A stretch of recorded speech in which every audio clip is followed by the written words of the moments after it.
please stand up. Take a deep breath in. Plant your feet on the ground. And get fully present with yourself, because I have a few questions that I need you to answer inside of yourself. Please do not answer out loud. Just answer it to yourself inside. Firstly, how does your physical body feel? How does your physical body feel? You might want to take a quick scan. Just check. How is your physical body feeling? And then the next layer of you, how does your emotional body feel?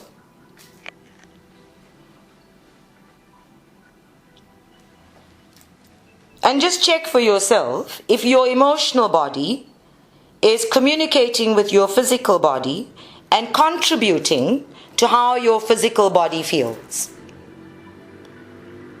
Don't be afraid to check how your emotional body is feeling.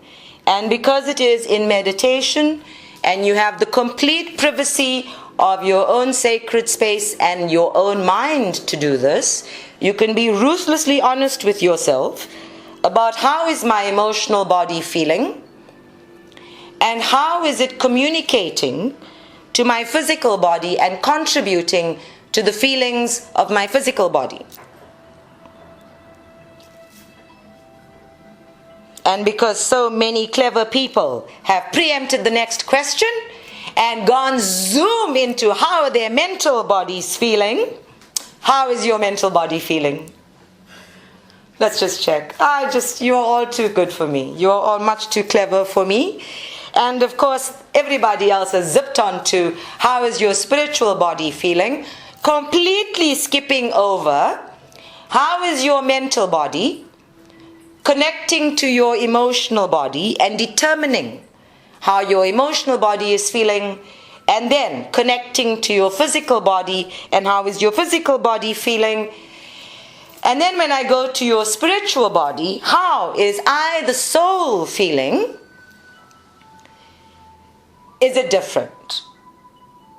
If you look at the four bodies and how each body is feeling and contributing to how all of the other bodies is feeling, what is the overall effect?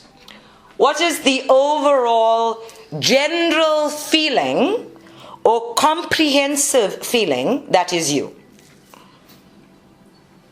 And if you have gotten all of that right, you may take a seat. If you're not certain about how any one of those bodies is feeling, feel free to keep standing.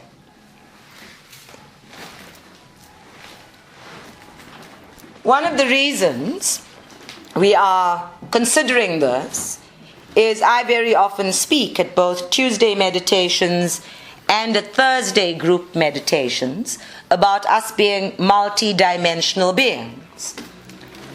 And when my clients call me and they launch into, how are you?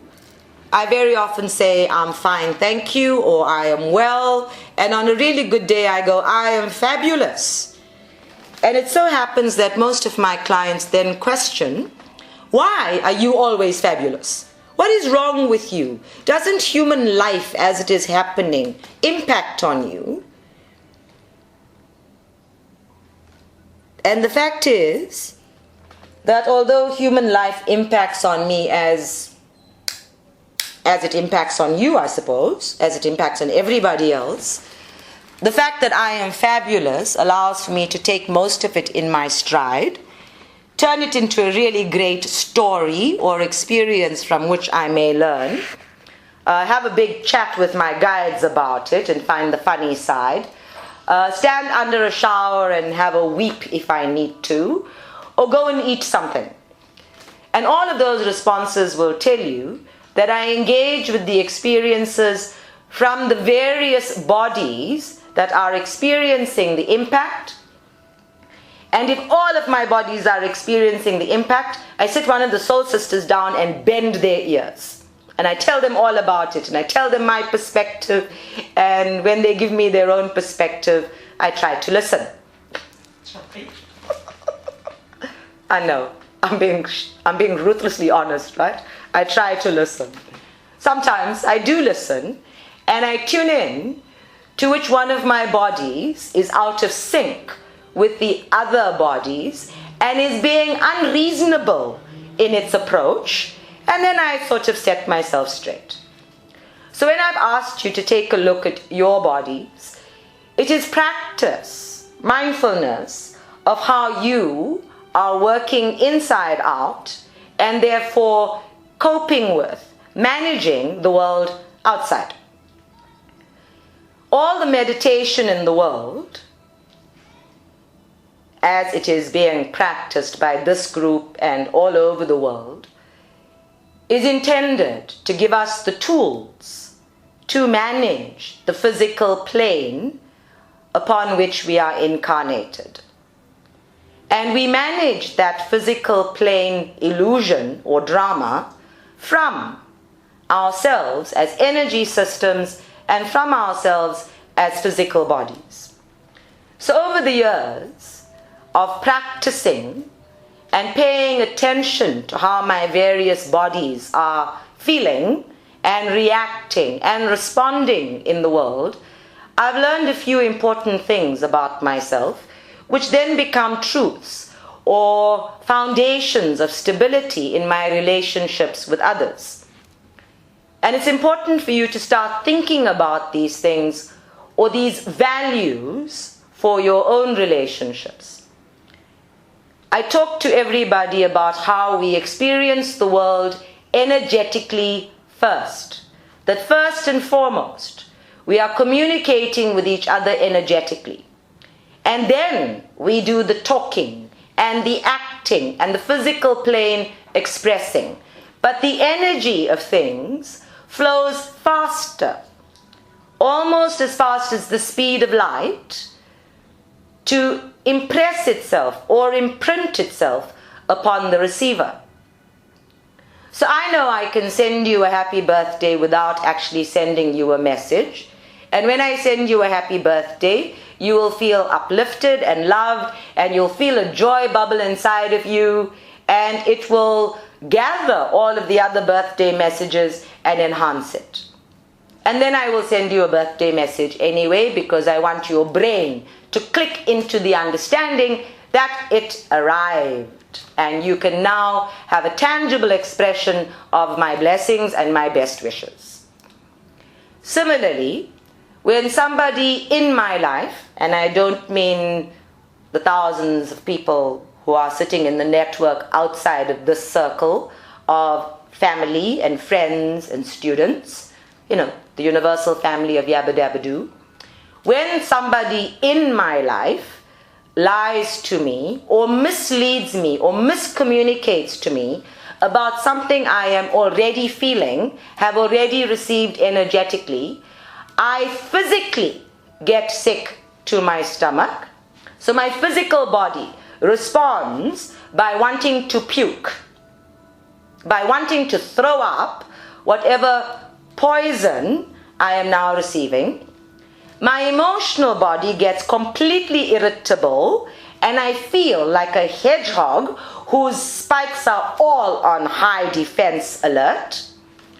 My mental body agitates because it knows from the feeling that something is not aligned, something is not right, and my spiritual body goes into shutdown on that relationship.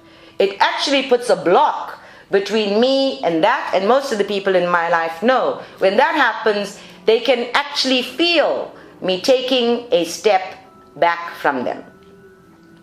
This is important for you to know if you are interacting with me on a regular basis. The old Navi would have slapped you upside the head and called you out on it. The new Navi goes inside and takes care of herself and leaves you to manage the miscommunication, the misunderstanding, the omissions and the lies and the non-expressions that you are sending into the universe, because that is your responsibility.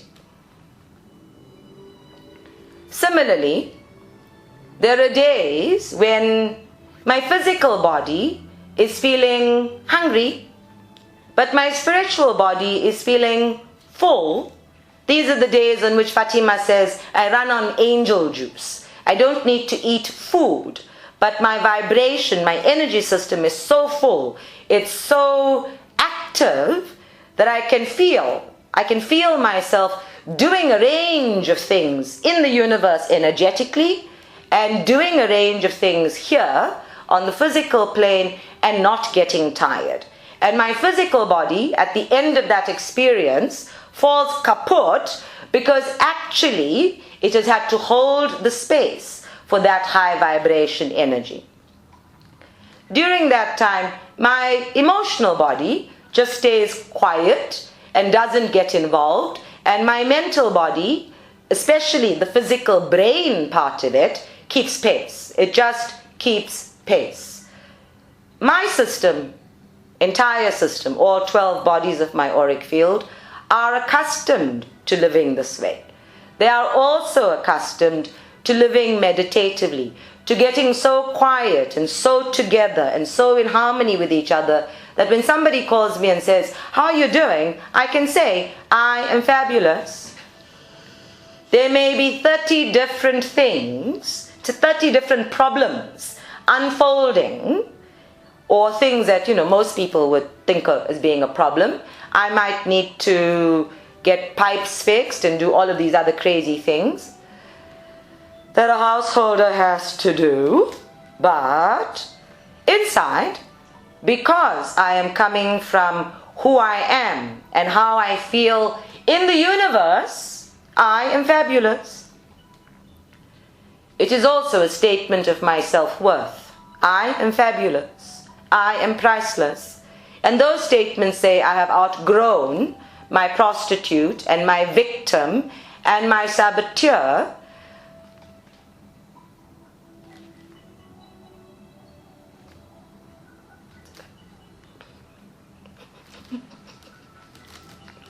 And my inner child.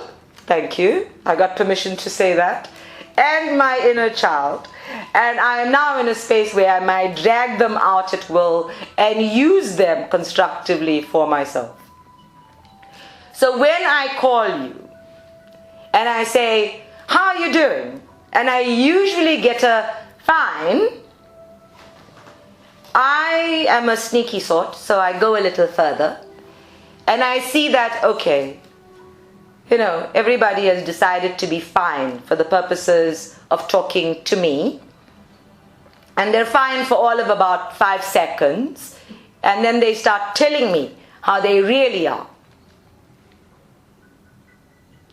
And no matter what you say to the world outside, you should in fact have an honest answer for yourself inside. If you are not in the habit of checking, how is your physical body? How is your emotional body? How is your mental body? And how is your spiritual body? Then you are in fact encouraging a disconnect within yourself that keeps your bodies operating independently of each other, like various departments in the same corporate, not quite communicating with each other, not quite respecting each other.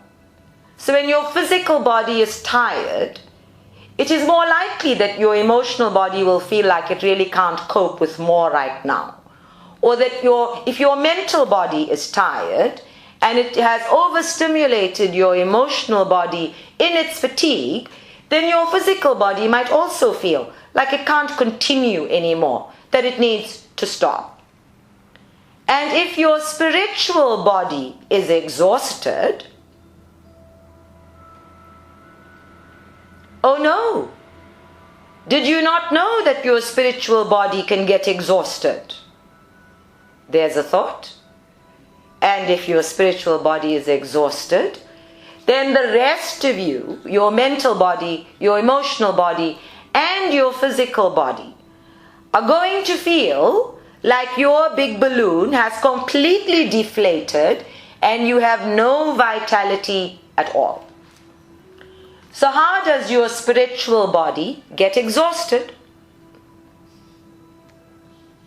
Now you all know exactly that feeling I'm talking about, because everybody's had those moments. If you're old enough, everybody's had those moments where you actually do not want to face the world, where you want to hide under the duvet and let the world pass you by. We've recently had this discussion about feeling so overwhelmed. We've had the discussions about feeling like I have spiritual flu. We've had the discussions about feeling like all of my energy systems are being drained and deflated, and I just can't cope with too much happening at once. You will notice that in all of those statements we have turned our attention to the world outside and said, I can't cope with what is happening there. We haven't really turned our attention to how the spiritual body feels deflated, feels overwhelmed, and is therefore unable to maintain your vehicle or support or guide your vehicle through the human experience. So how does your spiritual body get exhausted?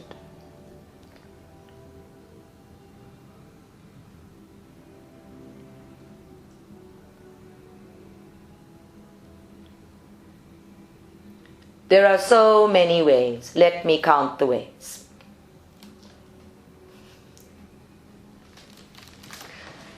One of the ways in which your spiritual body gets exhausted, and I mean it runs out of energy, is that we are impacted by others that we regard as vampire energies who drain us, where they actually take energy from us while they are talking to us, while they are working with us, while they are driving with us, while they are walking with us, while they're sending us blessings, even while they're praying for us. There are a full range of human busybodies in the world who are very busy pretending to give while taking. And because they are taking what is not theirs, they are in fact stealing your energy, and we call that vampire energy. We call it blood-sucking energy because it leaves you feeling like the lifeblood has been sucked out of you and you have nothing left to give. And there are different types of people who do that. There are the people who ask for advice, and even as you're giving them advice and all of your consciousness is focused on empowering them and making them more, they are busy arguing with your advice and telling you how none of it can work, how all of it has been tried and tested and will never work. In fact, they are so attached to their problem that nothing you say can change their perspective of the problem. You all know people like this. This is vampire energy. And then there are the people who are just narcissistic in their approach to life, if not narcissistic as a psychological syndrome. They do not see reality as everybody else sees it. They do not see the illusion of the physical plane as everybody else sees it. And of course, they will tell you that you are seeing everything wrong, that you are experiencing everything wrong, you don't know any better, you are overreacting, your imagination is playing you for a fool, and before you know it, you'll be second-guessing yourself. And in doing so, they have drained the lifeblood out of you. They have in fact abused all of your physical plane bodies to the extent that all of the energy available from your spiritual self feels deflated and depleted. Another way our spiritual bodies get exhausted is from being neglected or ignored. When we step into our lives, working almost exclusively from our mental bodies, and being self-indulgent of our emotional bodies, or we are overly focused on investing energy in our physical bodies, but we don't actually live with the activation, with the balancing, with the cleansing of our chakras, of those energy transmitters, then they are ignored and neglected, and like all instruments, they become congested. They lose their working capacity and slow down. It's use it or lose it, people. Use it or lose it. And if you were snoozing while I was talking, now's the time to wake up. Because these chakras that are transmitting energy through all 12 of your auric bodies need to be kept in optimum health. Far more than those biceps. Far more than any physical part of your body.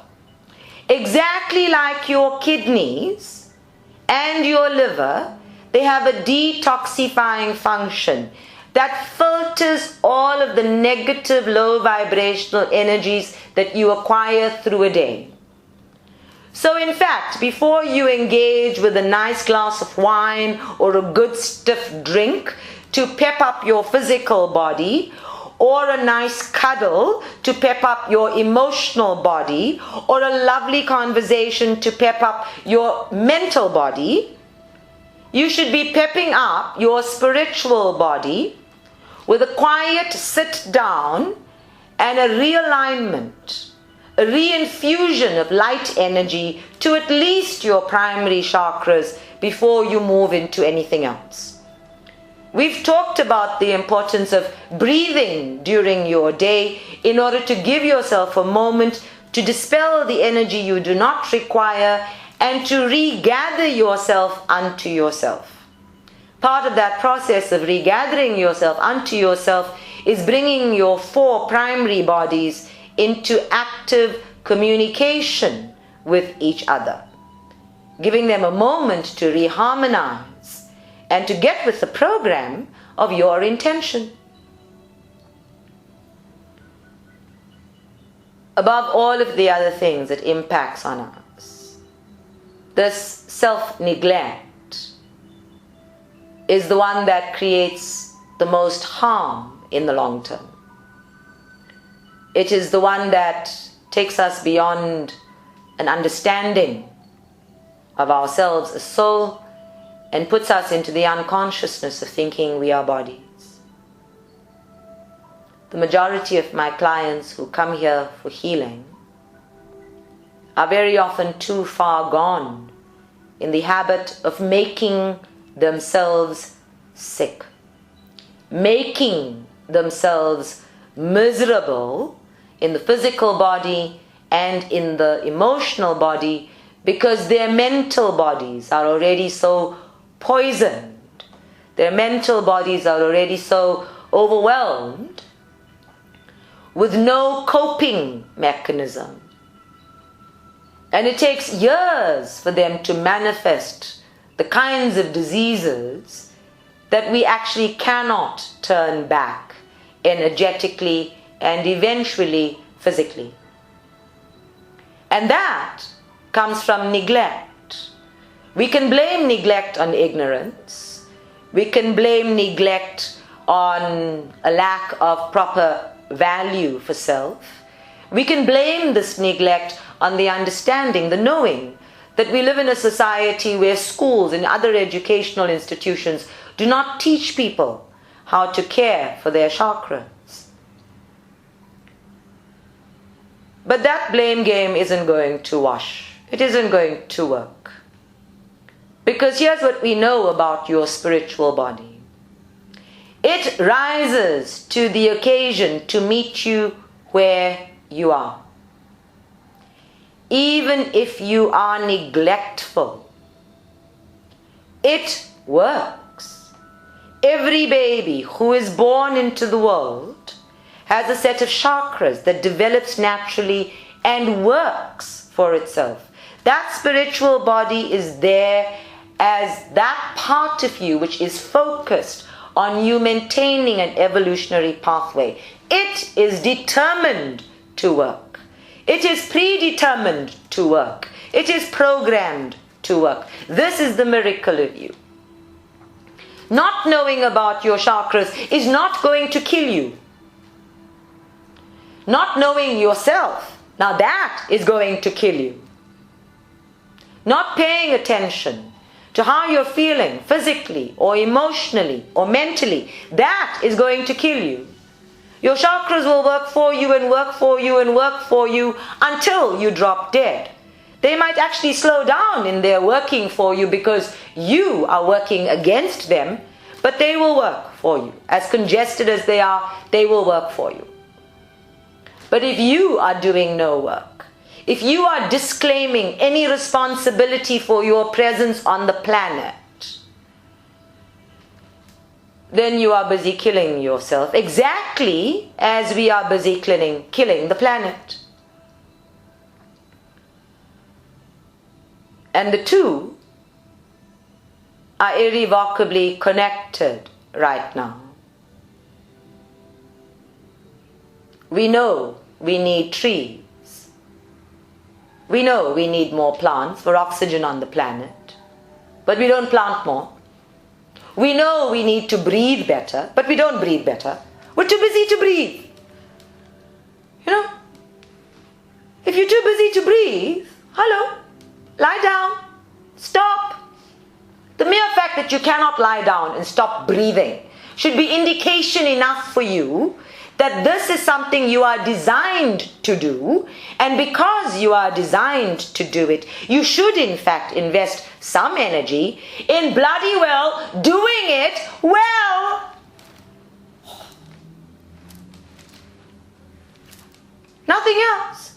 There's nothing else that is actually required of you moment by moment other than that you breathe well for all of your bodies, especially your spiritual body, with its own intuitive intelligence to serve you in every moment of your life.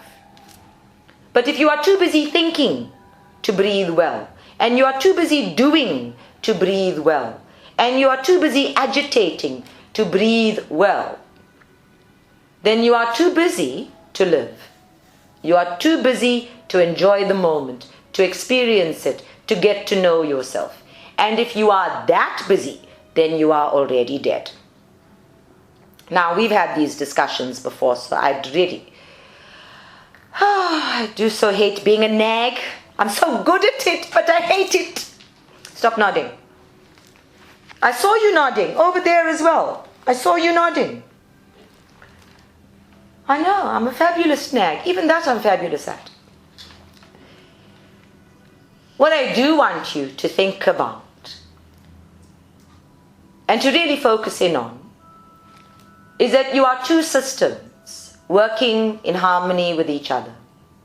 You are a beautifully designed, miraculous spiritual system, and it works for you. You, as the human doing, supposedly in control of yourself, supposedly in management of your life, needs to get aligned so that you are working for that.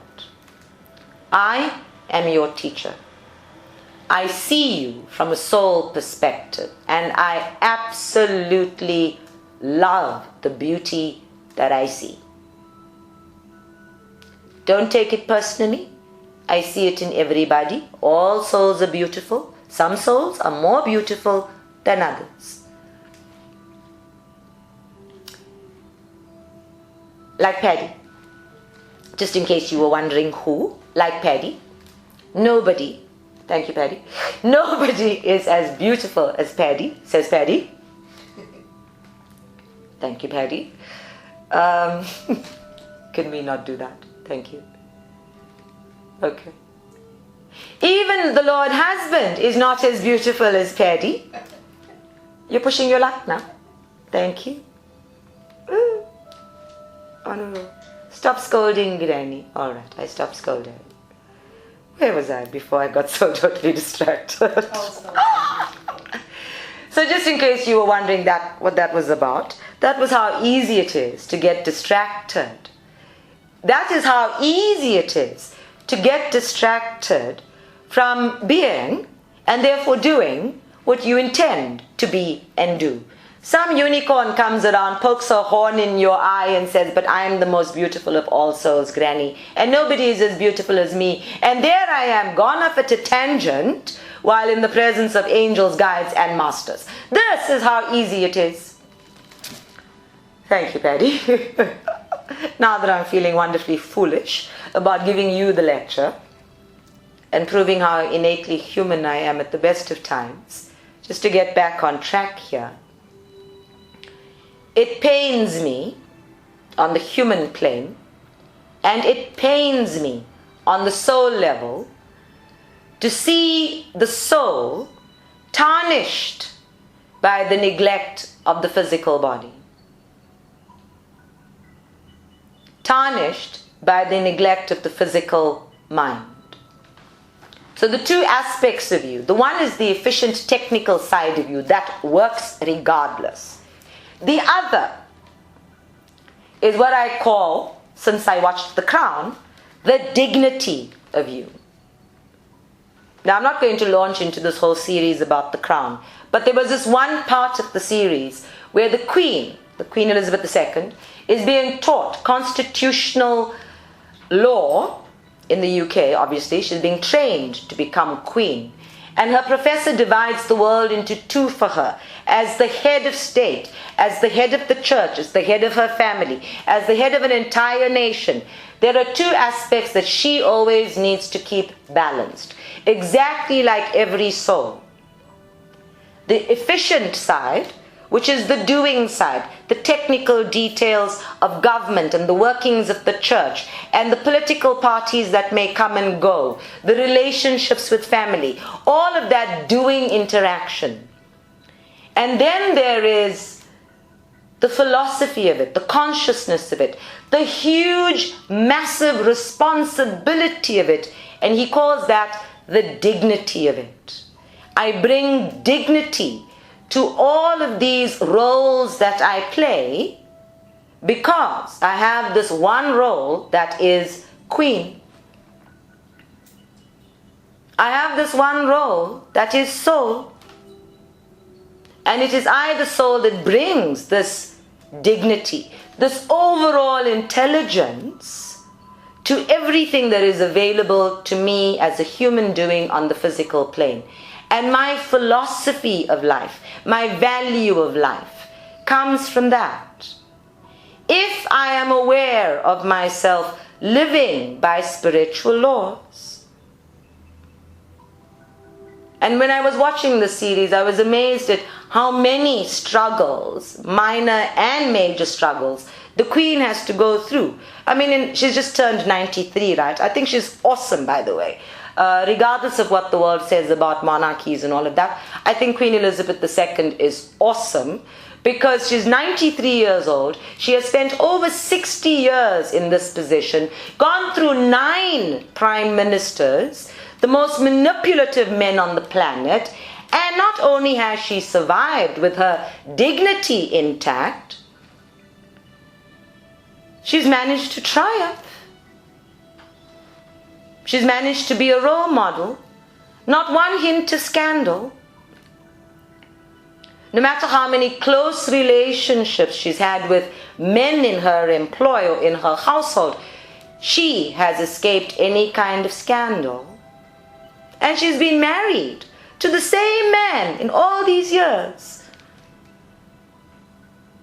That is a level of commitment, not to her marriage or to herself as a person, but to the dignity of the role that she plays and all of the roles that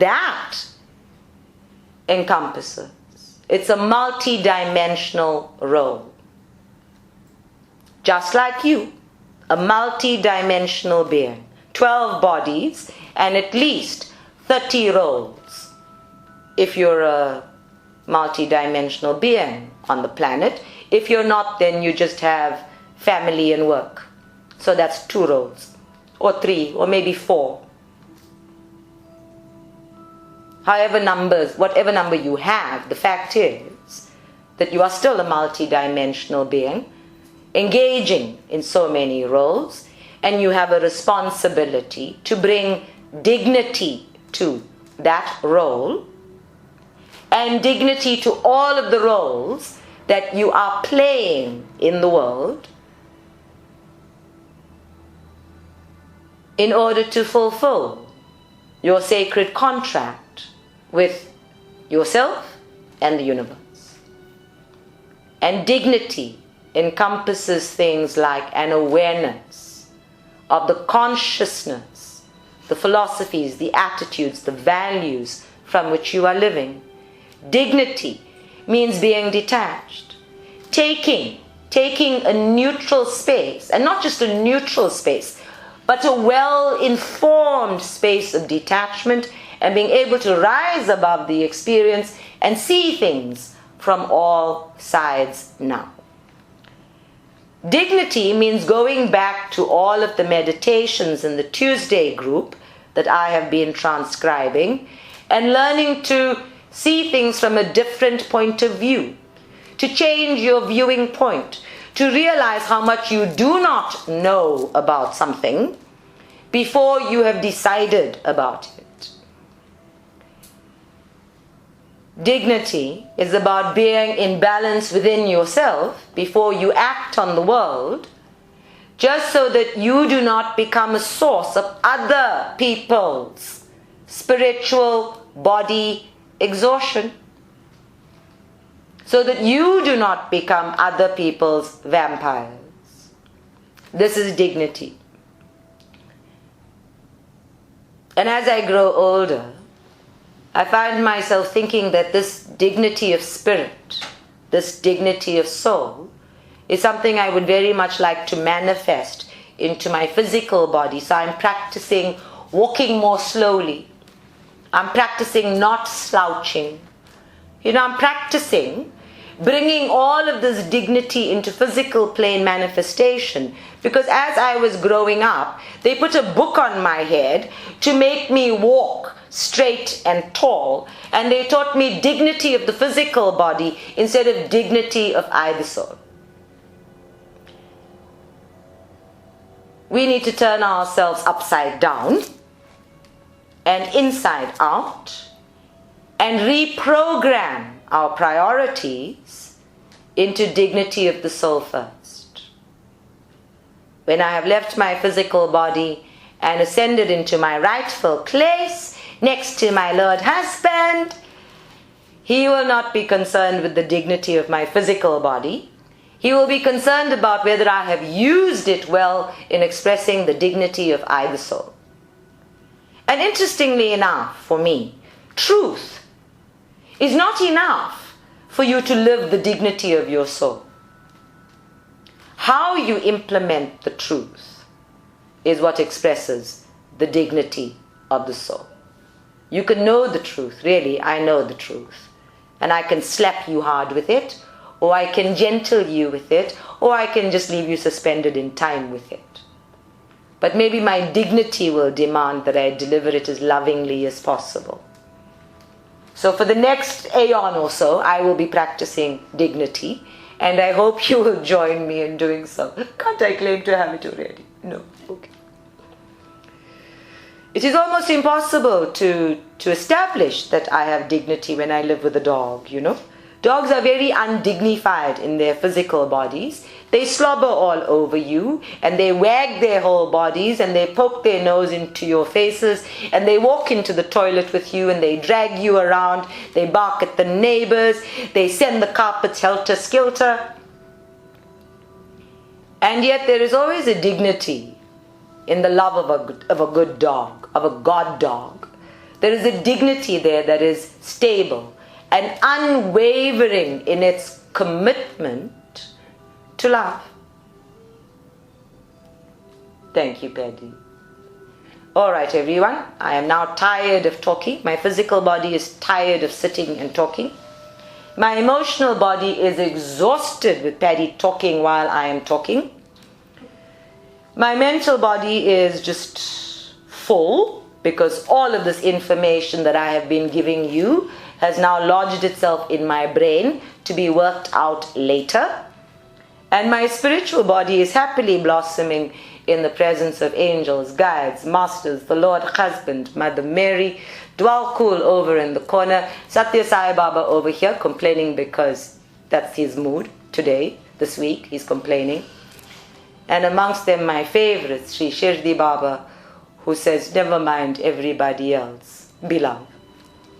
Thank you. We are fabulous. Let us meditate.